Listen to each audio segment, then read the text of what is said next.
اه يا عم انا مش غلطان، طالما جبت سيره فريق بالغلط يبقى تستحمل. واقول لك اعتبر اللي بينا ده كانه ما حصلش اصلا.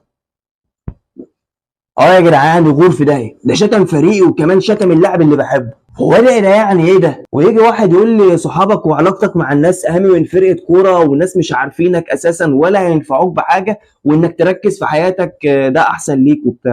حياتي ما هو طول حياتي فريقي ده هو اللي بيفرحني دايما، ومستعد اخسر اي حد يقف بيني وبين حب الفريق. هتقولوا عليا مجنون؟ اه يا عم انا مجنون كوره.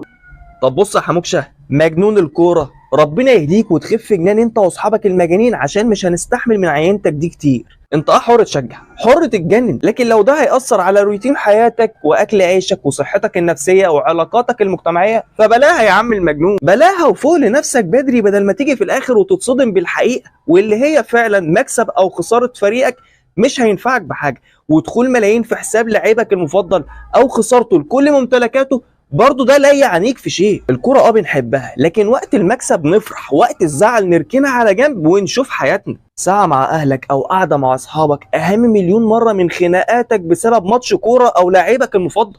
فعل يا مجنون. وبس كده، متوقفش الصلاة على النبي. السلام عليكم ورحمة الله وبركاته.